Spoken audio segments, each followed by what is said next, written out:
This episode of the podcast is brought to you by New Bloom Labs.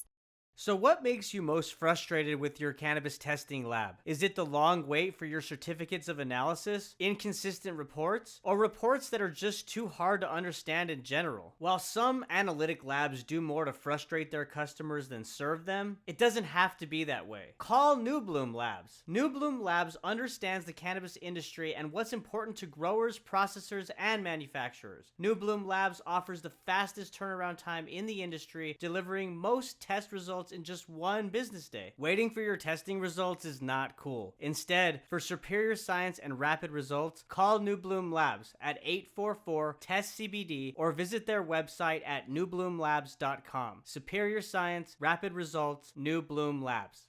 This episode of the podcast is brought to you by our friends at Regrow, the premier cloud-based cannabis supply chain management system. Are you a cannabis company searching for a strategic business partner to help you automate your business, scale effectively, and make the supply chain work for you? If you said yes to any of these, then you need to talk to the team at Regrow. Regrow is built to automate manual tasks, reduce costs, and avoid shortages, which in turn creates dynamic workflows that maximize yields and increase profitability for your cannabis business. Basically, think of Regrow as your single pane of glass view into your entire supply chain. It's time to throw away those whiteboard spreadsheets and stop using email to manage your cultivation, distribution, and manufacturing processes. And turn to Regrow to help automate your business, scale effectively, and make the supply chain work for you. Visit their website at regrow.io. That's regrow.io. Regrow, the premier cloud-based cannabis supply chain management system. Hello, my fellow people of the plant. Kevin Carrillo here, and welcome to another episode of the Cannabinoid Connect podcast.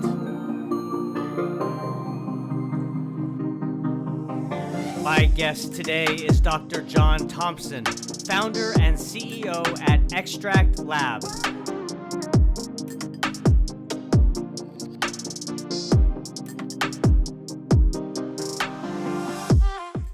We made it, man. We had a lot of technical difficulties. We did it. It's kind of been a theme lately for me. I don't know what it is, man. I had Brooke Bergstaller on, and we had to do a second take because same thing. We were talking and her internet cut out. So you can't plan for these things, but hey, we have you on today, and your audio's working, your headset's working, so we're good to go, man. We're ready. Thank you so much for joining me today and my audience. For those listening, I have Dr. Jon Thompson on. He's the founder and CEO of extraktLAB. And Dr. Jon, I know that, your experience within the cannabis industry is vast. I mean, you've worn multiple hats in terms of being a scientist, an inventor, an entrepreneur.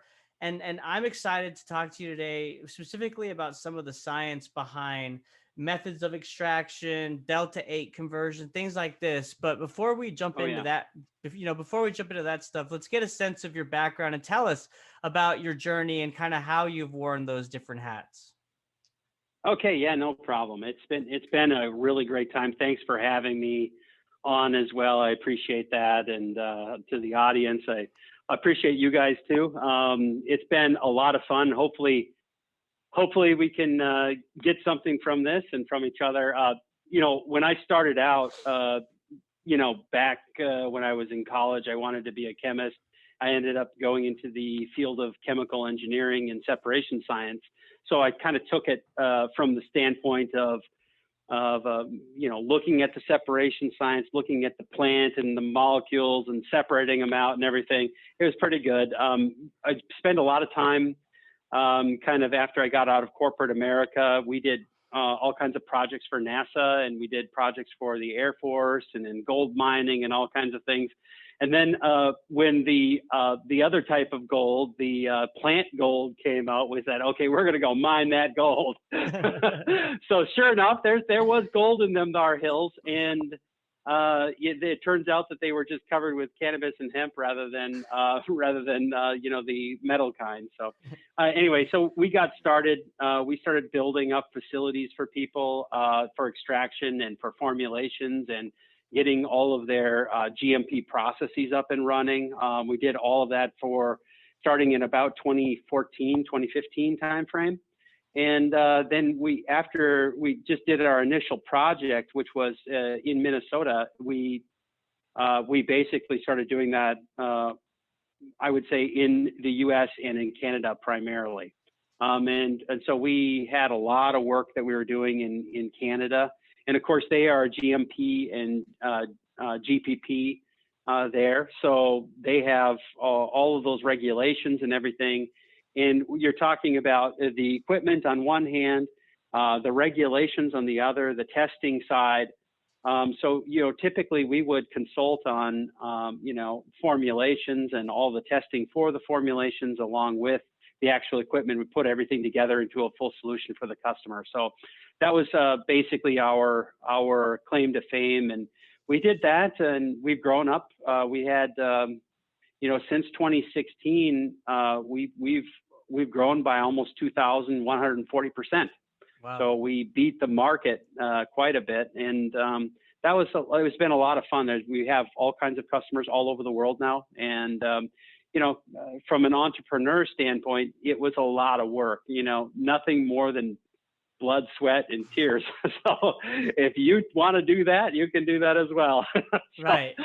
Just a lot of work, getting things going. A lot of waste, just trying to figure out what works and what doesn't work. So we had a good time doing it, though. A lot of smiles, a lot of fun. Sure. Yeah. And you mentioned this was when you first were getting started or focusing on the cannabis plant, 2015, 2016. So obviously that's before the 2018 Farm Bill that was passed, where made, mass cultivation of hemp legal throughout the United States. So you mentioned Minnesota. Is that kind of your home base? But you were serving clients in adult use states. Is that kind of right? Or? Yeah. So exactly. So we got started with what's now a multi-state operator called Vireo Health, and we got started building out their facility from the extraction all the way through to the formulations, and they're a medical state only. Minnesota is. And we got started there, and then we went to other states, and we started serving both the recreational customer and the medical customer both. So, in Canada, the requirements for actually producing, those, the products are very similar, whether you are in medical use or recreational use. So it worked well in Canada, and I think we're going to see that coming our way, in the next several years, as we march towards legalization, as we march towards a liberalization of the laws. Certainly, we're going to see a major shift in how the total industry, both cannabis and hemp, really go after their products. So, and it's going to be GMP based, obviously. Mm-hmm. It's an interesting point you bring up in that, like the GMP certifications in Canada and how they kind of have all those standards in place in terms of regulations. And so like it's got to be different operating in the US, because you mentioned that it's similar, the recreation and the medicinal side in Canada, whereas in the US, you've got hemp, you've got medicinal marijuana, you have recreation, and they all kind of come with their own regulations or no regulations at all, right? Right. Yeah. There's always regulations. Obviously, there's always going to be some regulations there, but certainly how the product is made, that's really where the good manufacturing processes. I should have told you guys that GMP, that's what that means. That's where really those body of regulations really comes into play. And just ensures quality and safety and efficacy. It also encourages and establishes consistency from, say, batch to batch or lot to lot. So, a lot of times that's not really established before the products are being sold on the marketplace. And we do have a saving grace, if you will, on the on the cannabinoid side is this, it's really a safe product. In general. So people can screw it up by adding other chemicals to it, but, like the vapor and the phytol and things like that, coming up with viscous, viscous additives that ended up, hurting people because they weren't really tested, for inhalation. Those are the types of things that in a normal GMP world, you'd have to approve the formulation before you sent it out to the consumer to try. So, but it really has been impressive, the number of adverse events that, companies see, related specifically to, cannabis use and or hemp use is really, really relatively low. Mm-hmm. So even without the regulations, it's been pretty amazing, amazingly safe. Yeah, no, absolutely. I mean, that obvious, fact in that there's no recorded death from an overdose of cannabis, right? That there is kind of right. Pretty telling in itself. And I'm being facetious earlier when I say, either you have stringent regulations or you have none. And I'm speaking facetiously about, of course, the CBD, minor cannabinoid hemp side, where, of course, there's regulation on growing the hemp plant. It's got to be below that 0.3 THC, threshold. But when it comes to actual consumer products, your examples of the vape cartridges and how there's, vitamin D acetate and other bad things, like that's where it's got to be kind of, I guess, tricky to navigate right now without that regulation.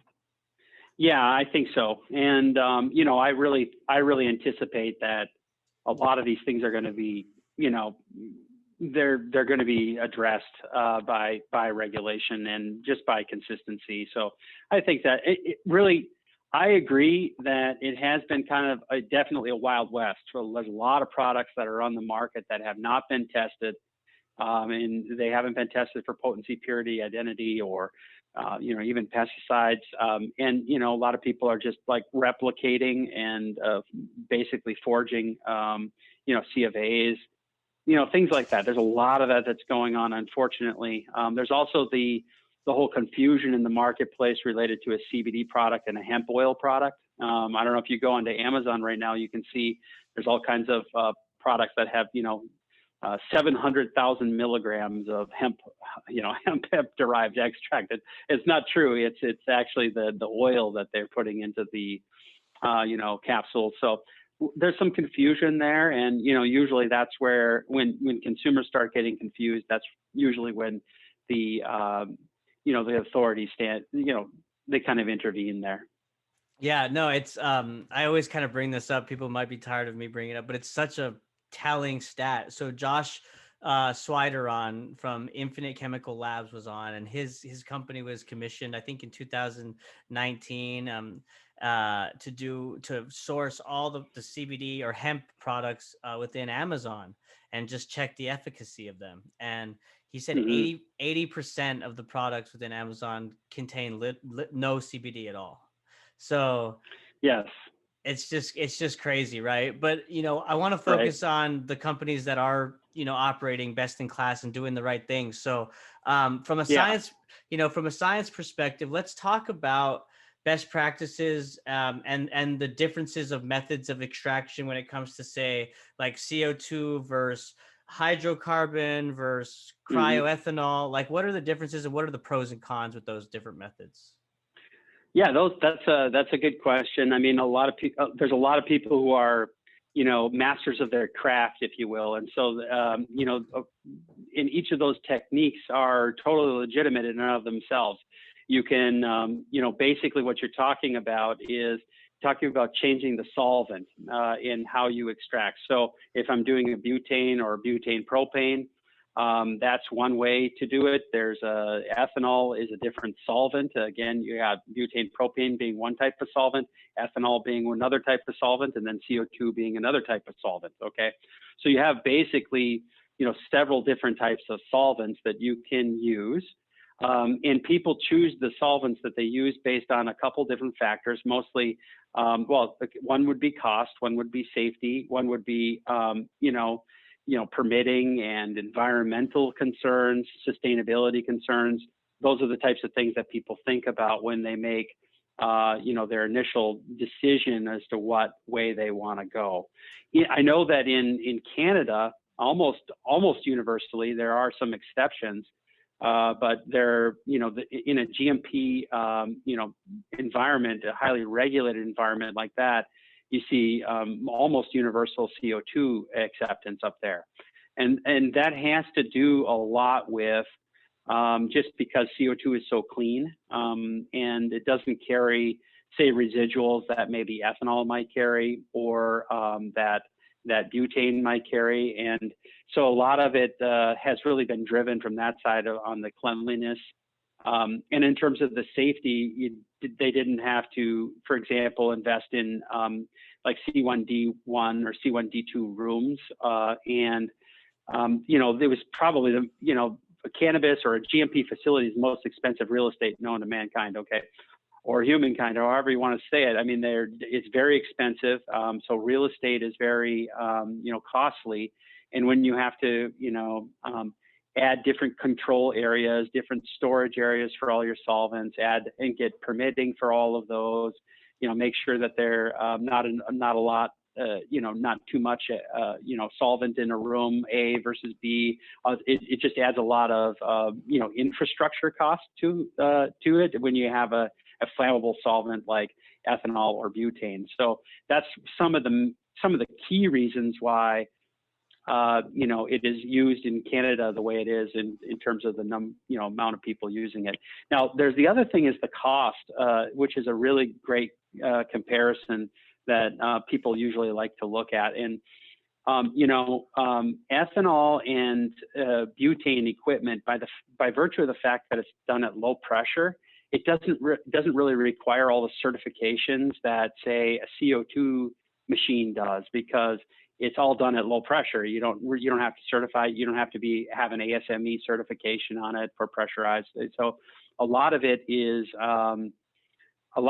just much less expensive to make. You can use very small, thin walls on all of your equipment, and you're not really worried you're worried more about it blowing up than you are about it blowing up from the standpoint of pressure. So CO2 obviously has a higher pressure, so it costs more to make that equipment. It's perfectly safe. On both of the pieces of equipment are perfectly safe from the standpoint of pressure. But because of that, the CO2 equipment typically is much more expensive, maybe a quarter to a half times expensive, okay, for the same exact amount of output per day, okay? So people look at that and they're like, oh, well, it costs half the price to go to these other ways, and so I'll go do that, okay? One of the things that you really need to think about when you're talking about that is what's the cost of actually operating. So maybe over here you have the flammable people, and then over here you have the CO2 people. You're going to pay twice as much for the CO2 equipment, but it's going to cost you 10x less over time to run that equipment due to the cost. You're not buying a lot of ethanol. You're not losing a lot of ethanol. So if you look at the operating costs for the CO2, which you get at 4 cents a pound versus, $4 a pound, for example, for ethanol, you really start to look at how much this method over here starts to cost you in terms of operating cost. And that's really where CO2 shines. It's so stark in the differences. You're paying more upfront for the equipment, but your operating costs are basically virtually nothing, because the solvent doesn't cost you anything. And the CO2 is all of it basically that you get is all reclaimed, so there's no carbon footprint to it, and you're venting out small amounts of it, and you're recycling it all the time. So it's a good environmental, it's also a very good environmentally friendly technique. That's why the American Chemical Society has called it the a green technique. So it's a green solvent compared to, say, an ethanol or butane solvent that requires a lot of carbon just to make those solvents up and use them. So so I think that a couple different methods, you look at comparisons now. So operating cost is a key one. Total equipment cost is another. Sustainability in terms of environmental is another. What kind of infrastructure you need, what kind of rooms and how much that's going to cost me. So you really need to take a look at the total cost of ownership when you look at any of these techniques, okay, and make your decision on the basis of that. And then also think about, the safety and efficacy and the testing costs and all of that. I'm kind of one of these guys that I'm a chemist, and I don't like chemical residuals. And so, a lot of people are trying to get their ethanol costs down by using specially denatured ethanol. And even when they use simple formulas like heptane and things like that, usually they try to take the heptane out. But if you took a tincture every day, for example, that had the maximum amount of heptane in it, and you took it 3 times a day, that'd be, you say, milliliter of tincture every day. You take that in, and it had the maximum amount of heptane in it. You'd be drinking about 1 liter of heptane per year, and that's the FDA says that that's safe, mostly because they haven't taken data that says that it's not safe. So I don't believe that it's not safe, and those limits really are made for pharmaceuticals, how much you can have in there, and they were kind of negotiated between the pharmaceutical industrial complex and the FDA, and they all got together and they said, okay, guys, what are the residuals that are allowed in our medicines and in our pharmaceuticals? Well, they agreed on a very large amount. I mean, none of us want to be, taking in that amount of chemicals per year, and we kind of wonder why we've had this explosion in cancers and stuff. I'm making a non-scientific correlation there, right? But I mean, it just kind of makes sense if you're going to be sucking down chemicals in your food, and you have chronic exposure, and there's no data that's saying that chronic exposure and what is the effect on that, on cognition and on emotion and all that. None of that has been studied. Yeah. So if you can choose a technique that has the highest possible probability of giving you a clean outcome, you should use that technique. That's my only point there. Yeah, no, that point taken very well. I mean, the way you summarized it makes a lot of sense. I mean, it's just like anything in life, really. I mean, there's no cutting corners, right? I mean, no, and no free lunch. No free lunch, right? And like you no mentioned, free lunch. And like you mentioned on the offset, if you're looking at maybe going, the ethanol route versus the CO2 route, the cost of the equipment may be less, but as you mentioned, in the long term, the operating cost for the ethanol approach as opposed to CO2 is going to be much higher, right? And you're going to yes, exactly. Yeah, and then also, you mentioned how some people on the ethanol side are using chemical residuals to kind of, I guess, substitute the natural, lower the cost. To lower the cost, exactly. Lower the cost, lower the cost. So they're not using food grade, right? And so food grade is probably, if I have nothing against ethanol at all. It's perfectly fine. But if you're going to use it, you should use food grade. Why would you want to have use a ethanol plus heptane or ethanol plus another denatured thing, and then that just leaves residuals in your product, and then people are smoking it? That's no good. No, it's not good for anyone, and it's only going to hurt the industry long term, because right. Yeah. So that's the one point on that. It's a good example also. I'll give you an example, with the like phytol or vitamin E acetate. Did you had mentioned that, right? It's perfectly fine as a food, but you can't inhale it, right? Right. Okay. It's the same thing with these chemical residuals that you find in there. It may be in small amounts ingestible through your gut is perfectly fine, but then people are inhaling this stuff, and that's different. It's different because it's going through a coil. It's going up to very high temperatures, cracking into who knows what. I don't know. I'm not a fan. Okay. If that makes me an evil person, then okay, whatever. But I'm not a fan on chemical residuals in your food, especially if you know about it. If you can prevent it, our recommendation to people is to actually go ahead and try to prevent themselves from, coming and doing that. Okay.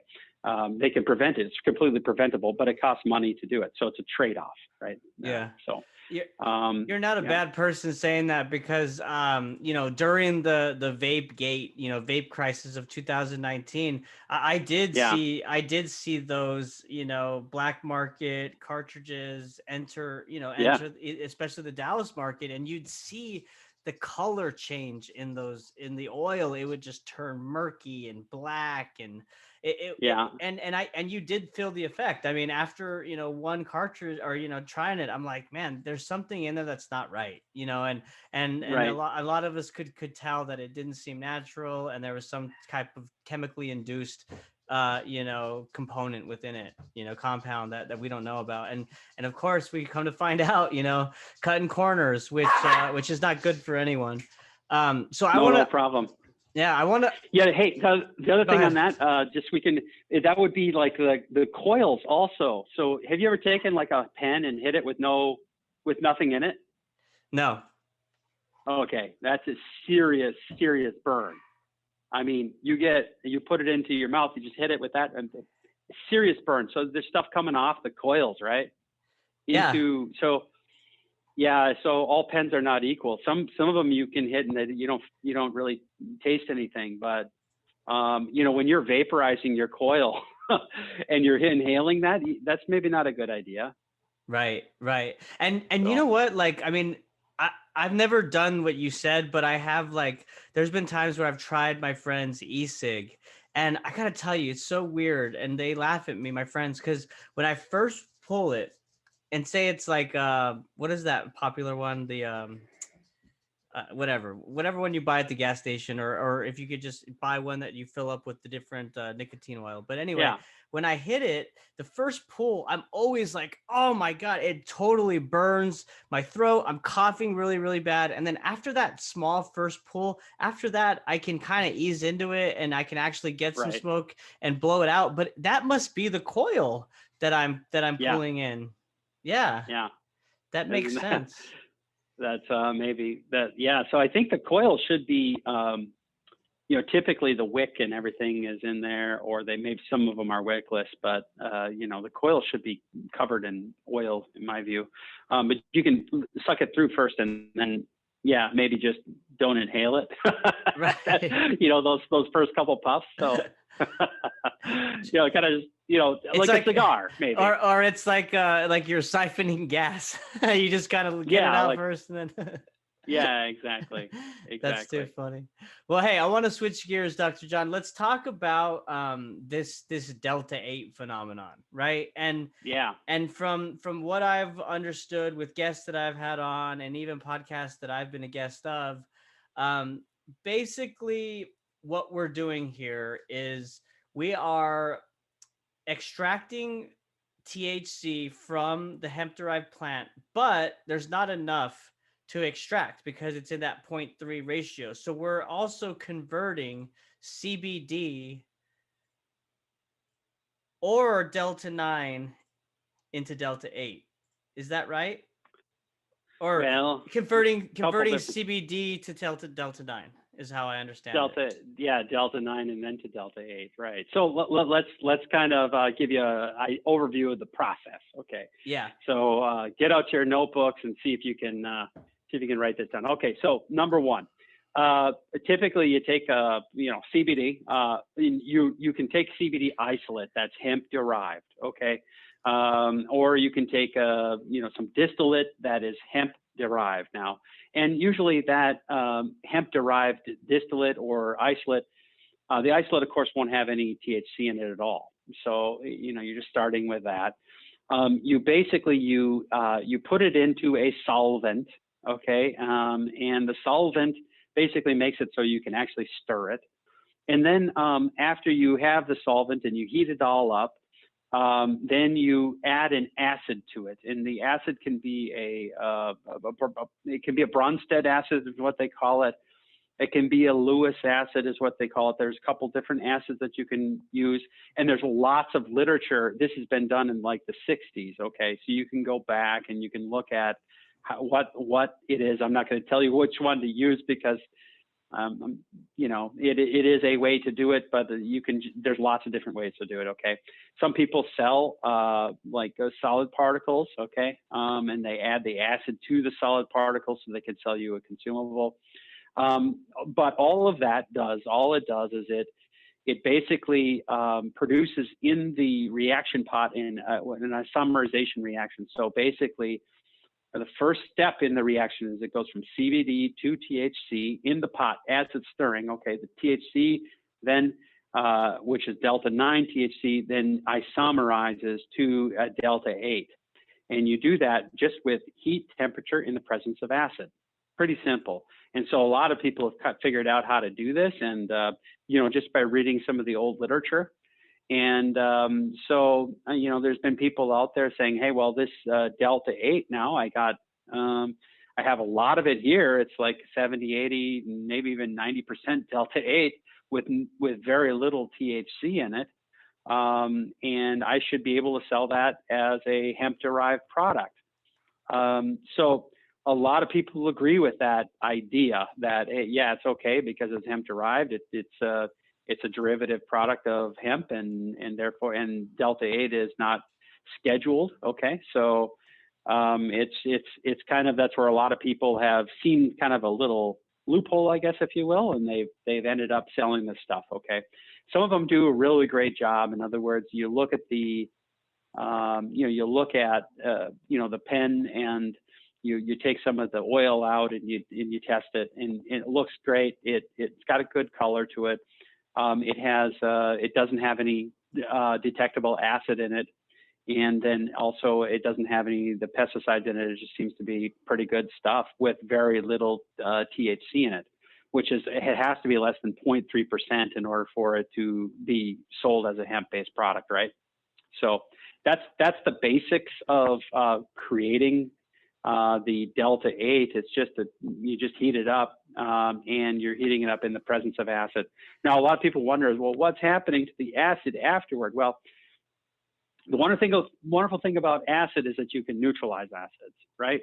So, for example, your Coca-Cola has an acid content, probably right around 4 pH units, or 2 to 4. Okay, you can neutralize that with baking soda, for example. You can neutralize it back up to pH of water is what, 7, right? Pure water. So that would mean you're taking it from a pH level of 2, which is acidic. You're adding in the base to neutralize it, and you're bringing it back up to pH 7, which is pH of water. So that's what a lot of people are doing, is they're neutralizing, they're washing it with water, they're getting all that acid out, and then they're discarding the water, and then they're making their products that way. So in those two examples, either adding the water to wash it out, or allowing the acid to mix with the delta 9 THC as an isomer, like you mentioned. What I've heard also, in addition to this, is that it gets messy when you talk about that conversion process and whether or not there's chemicals involved, or it's a natural process. Is this kind of what you're talking about, or no? Yeah, it is not a natural process. So there's no delta 9 strain, or delta 8 strain, excuse me, that will produce a lot of delta 8 strain from hemp, for example. There just isn't. So not that I know of. I'm sure it's going to come out. These guys, these growers are so awesome. They just they're going to do it. I know they are. But right now, people are just taking CBD and converting it. Yeah, and they're using a solvent. And so, all the same things I was talking about related to residuals apply here, right? So if you're going to buy a product, you got to make sure it's residual free. And you also need to make sure that it has all the acid out of there. Okay. And those certifications should be, more or less available to the consumer to say, hey, look, there's no solvent in here, and there's no acid in here. Other than that, it appears that it's safe, and I would have no problem with it. Just making sure that there's no residuals in there. And, you don't want to have a residual in there at the maximum level, like I was mentioning with heptane before, right? You don't want to have that maximum level of residual, So you want to have a residual level that you can't detect. That's what we would like to see. Yeah. So there's a couple different things that the consumer needs to be thinking about and that's, does the testing really take into account the residuals, and does it take into account the acid? Now, the issue that I have is that a lot of the testing protocols that are out there, they're not testing for the acid. Okay, and so they're also not testing for maybe some of the solvents that might be used, okay, which none of us want to have in our body. So I would say that, you get what you test for. If you're only testing for, three different solvents, and you're using a different solvent, the laboratory is not going to tell you anything about that different solvent.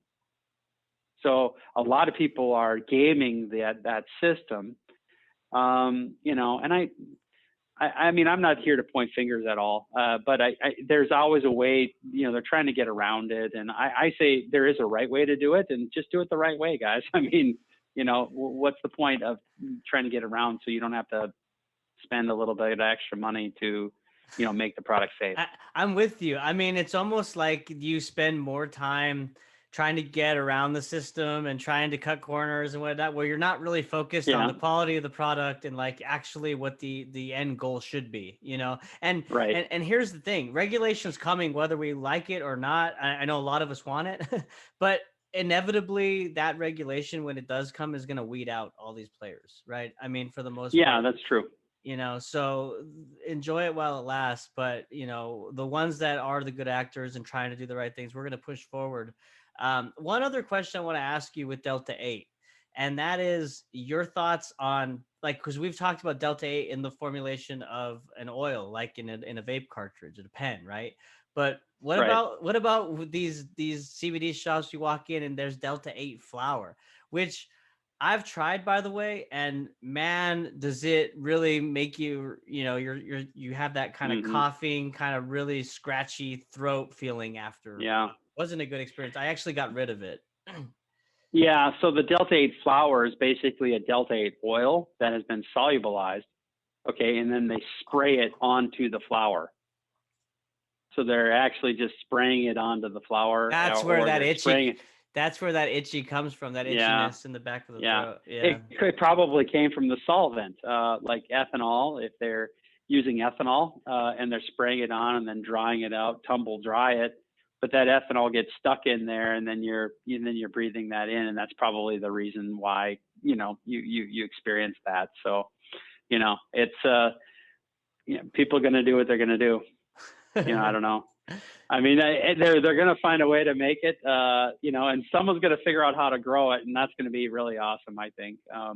Like a hemp-based, less than 0.3% THC, but a lot of Delta 8. That would be really great if they had a strain that did that. A lot of, going back to how to make the stuff, how you go from CBD to THC and then to Delta 8, or you go from CBD to Delta 9 to Delta 8. That's the reaction. Okay. A lot of times people don't really know how to do that reaction and bring it all the way to completion. So they end up with quite a bit of Delta 9 and a lot of Delta 8. And I think that a lot, like we did a testing of a whole bunch of pens, and at least 50% had almost 5 or 6% Delta 9 in there. Wow. So we had 15 different pens that we looked at, and they were, all of them had like 4 to 6% in there, and that means that they're not diluting it. So they're not even trying to, get the Delta 9 out of there. That's just going to make it hard for everybody else, because, now the thing has been labeled as being, THC, at less than 0.3%. And they have 5% there. And so they're like, wow, is this really legal? I'm getting kind of high. I think that there could be, it'd be great if there was, and even the certs, I have to say, even the certs that we looked at on those products had 0.3% on there. That people are just making it up. I Yeah, guess. that's what I was gonna say. Is it's got to be one of two things. It's either they're making these up or stealing COAs from like templates for different websites, making their own, or they're just lab shopping where they're going to places where they know they can get Lab those shopping. Yeah. levels. Yeah. Yeah. There is a lot of lab shopping that goes on for sure. And, that's just kind of it comes with the territory these days. But, we got some really good things on the horizon. And I have to say that most of the industry, there are these bad actors, but I would say that most of the industry, they want to do it right. I see that a lot of the customers that we have and, even prospective customers, they're very interested in making sure that they have consistent product with cleanliness. They're making sure that they have, I'm kind of the go-to guy for the clean, very clean extracts and, as opposed to, not clean. Okay. I've been hammering on that. I've been pounding on that drum. Okay. Because I really believe that it's better for all of us to, be consuming residual free extracts. So. Yeah, 100%. I totally agree. And you touched on earlier, we talked about thresholds, hemp derived plants, 0.3%. We recently heard the final hemp rules. They were just released. So I wanted to get your thoughts on the outcome of those rules. And one in particular about the threshold that we were speaking about, the 0.3. I know a lot of people in the industry were hoping that we could raise that threshold to at least 1% to give these growers and these extraction labs some breathing room. But what were your take on this decision that was made? I mean, I thought it nothing really changed. I thought it was this. I mean, I don't think that there was no surprises with the rule. It's the same as it always has been. I think from the standpoint of the grower, it's important that they maintain the strains as per the law, and in terms of the processor, make sure if you have stuff in process, you have to dilute it. You should be diluting it if it's too hot. So that's just the way it is. So we've always done that, and so I don't see too much of a difference in what that rule. It has basically a non-effect on us. Right. Yeah. No surprises, I guess. Right. Kind of everything was pretty standard. What about your thoughts on the new administration coming in? Obviously, we're seeing huge momentum with the Democrats taking the sweep in the Senate, and so like what are your predictions? I mean, there's lots of hope in terms of full legalization right away. I don't know if that's the reality, right? I would think that we first reform some issues like banking laws and tax provision to 280E. What do you think? Kind of how do you see this playing out? Yeah, that's exactly what I see. I mean, before they back when they were looking at the second COVID stimulus, they right in the middle of that, very interestingly, the House had, passed the banking reform. And I think banking reform is going to come our way, which is going to be really great. It's going to be a great boon to our industry. It's going to be good for hemp. It's going to be good for cannabis. And maybe doing away with the 280E. So a lot of the cannabis, companies can actually deduct their expenses. That would be great. That would really help. I mean, it's ridiculous the way it is set up right now. So hopefully that Banking Act will change the regulations so that people can actually, grow their businesses. It'd be great if it was changed to the point that they could actually get loans. It would be great if they could get, SBA loans or USDA loans, like every other small business in the whole entire world. So the industry really has been targeted and blackballed. And it'd be really great to see all of that loosen up. Now, in terms of legalization, I think that you have so many states now, red and blue, that have really, really, legalized, not only from the standpoint of of recreational and adult use, but also medical. So, like for example, some of the states. I mean, I'm sitting right here in Wisconsin, and we haven't done that yet. I would feel that in Minnesota, for example, which is I kind of live on the border, so I live in Minnesota and I work in Wisconsin, but right now, Minnesota, I don't see really them going recreational, although I'm sure that they would. I mean, they have enough votes to do everything. I don't know why they wouldn't. So I would like to see more of the states. What's nice about my particular business is that it's done state by state instead of all at the same time. So you can actually go in and, take some time and, go get clients in every one of the states, right?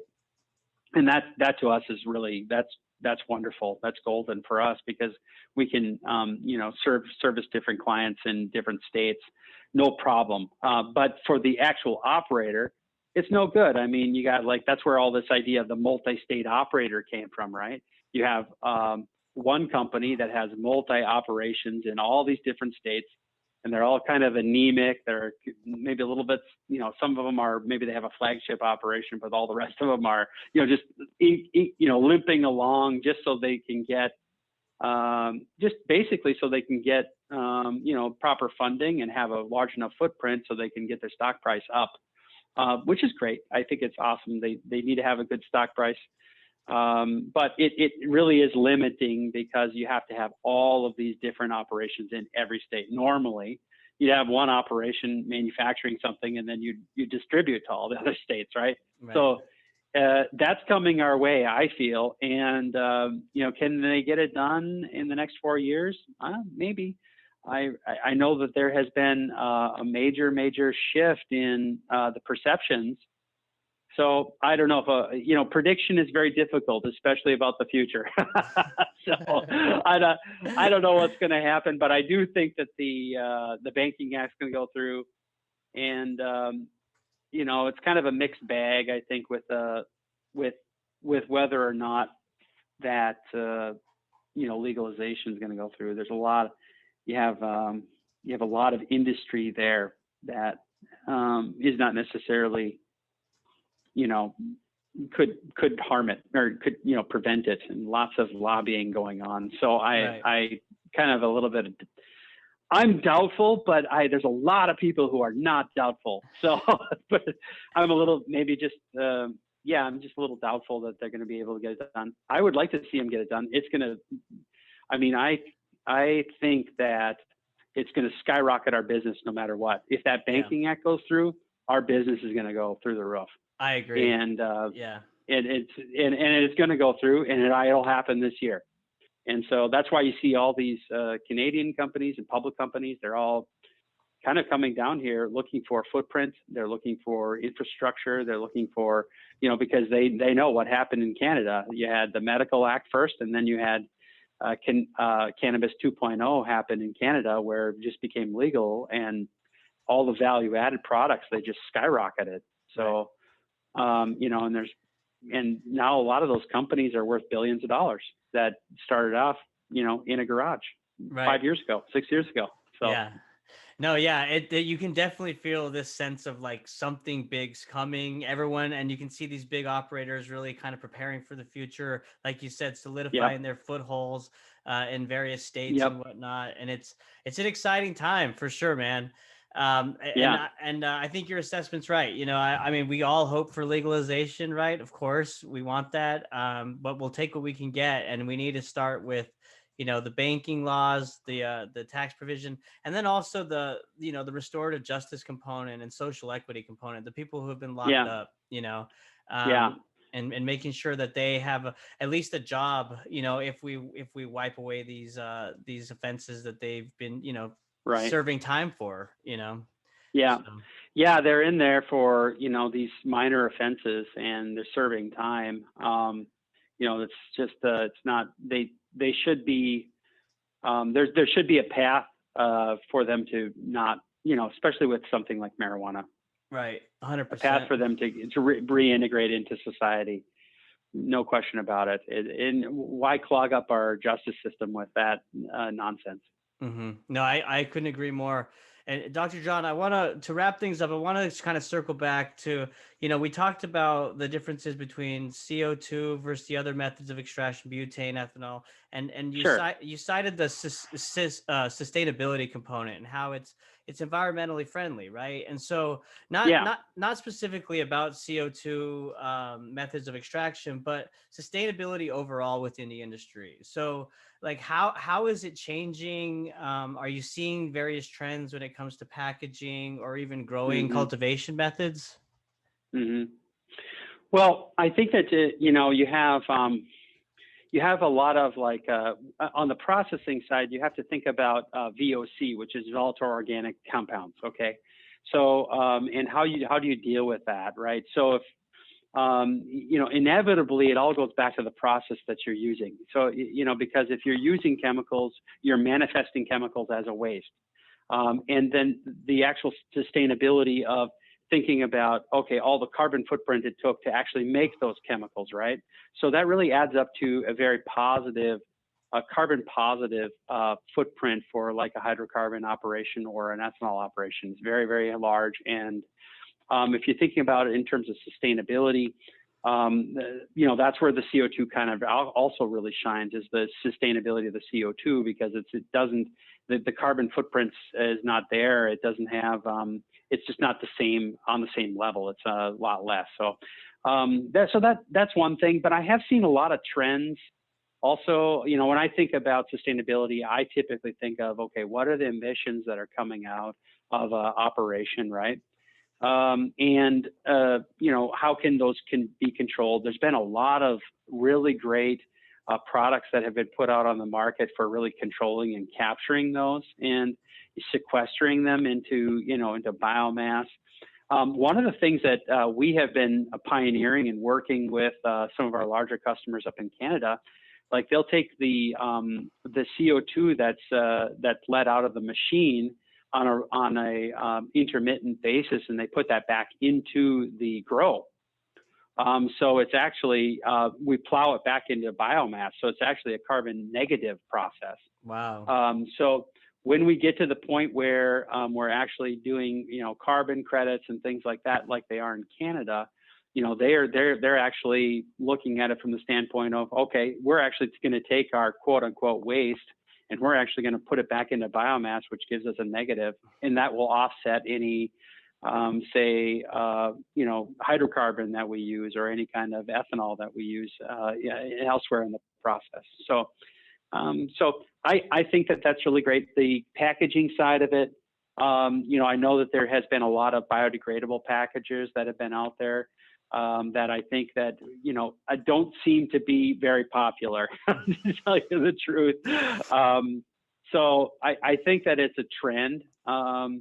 And I guess the question is, there's like a lot of our customers are like, okay, well, I'm going to put out a sustainable package, and then I have to articulate that on my package about that to the customer when they have the sustainability, they have the presence of CBD, they have the presence of hemp, and there's just too many messages coming through in the product, and person says, okay, I got $7 for this product and I got $2 for this product, I'm going to buy the $2 one because it looks the same.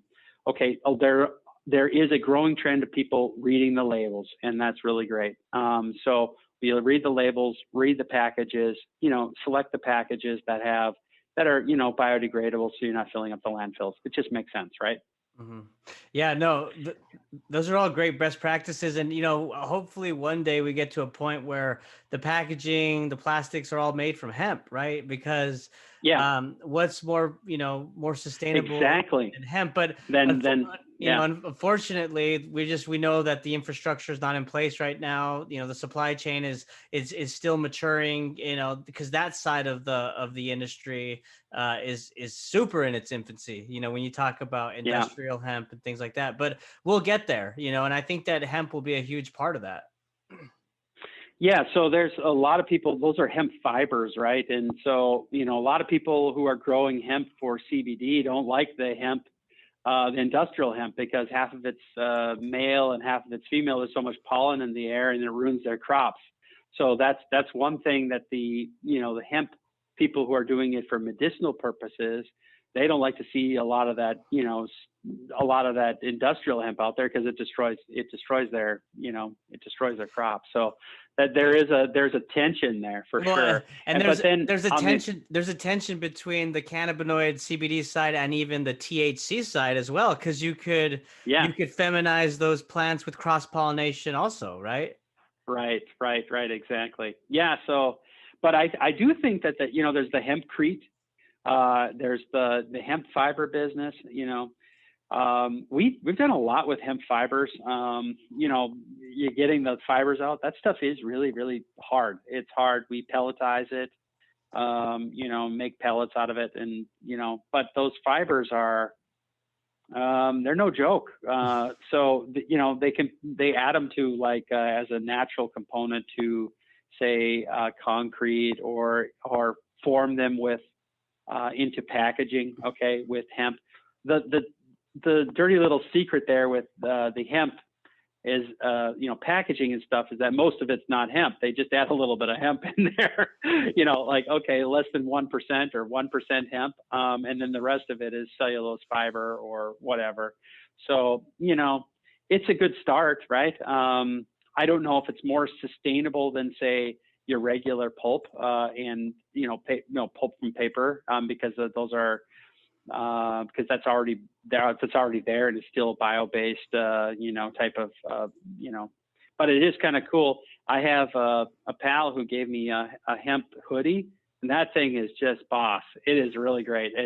It's so smooth and it's so soft and it's just beautiful. So I like to see entrepreneurs and people actually put out the products on the basis of the plant. It's really great. Yeah, no, you got to check out Morris Beagle's website. I don't know if you're a musician or you play any instruments, but he has a hemp guitar. Oh, right. Yeah. So to your point of just seeing entrepreneurs and getting creative with various products that they get produced from hemp is exciting, man. And I think the dream one day is to live in either a hempcrete house or to drive a hemp car. That would be awesome. Someday it's going to be a hemp car. It's going to be like a carbon fiber of the future is actually hemp fiber. Like a hemp fiber bulletproof vest or something crazy like that, or hemp fiber, panels on your car. That would be really cool. So who knows? It's coming our way, right? It's coming, man. It's exciting time to be on, Dr. John. And hey, I just appreciate you coming on today and sharing all your expertise regarding, the science behind the methods of extraction that we talked about, and also the process in which Delta 9 or CBD is converted to Delta 9 to ultimately become Delta 8, right? Right. So where can people find your website and social media if they wanted to follow more? Okay. So follow us on Instagram. You can follow us on Facebook. You can look me up on LinkedIn, Jon Thompson, extraktLAB. And the way we spell that is extraktLAB.com. And, you can go on there. We got calculators on there. So a lot of people, a lot of techies like to understand, what the calculators are. So you can go on there for calculators. All of the things that I talked about with the cost calculators between the different techniques, that's all available on there. We have extraction guides, we have distillation guides, we have solvent removal guides on there. They're 20 to 30 pages, and they got lots of tables and data in them, so they're well worth their weight in gold. Also, which is free. Actually, you just download them, and they're provided as a service from us to you. And then we also have mini courses. So go ahead, and we are publishing mini courses every week, and they're typically they're about 4 or 5 videos, and we're just talking about topics, So, and they're usually always technical topics, and I tend to always have like tables of data and stuff in there, And so I'm not 100% correct all the time. I realize that, but I put out the best information that I have, and hopefully that serves our customers really well. So also, if you're thinking about GMP stuff, there's just a tremendous amount of information on our website about GMP, and then consulting. So if you're interested in that, we're happy to help you get up and running with a GMP certificate, and we can do audits and everything like that. So happy to help. Awesome. Well, hey, thank you so much again, Dr. John. And I appreciate everybody for listening. Yeah. Thank Thanks, you. everybody. Take care now. Yeah. Bye now. Bye.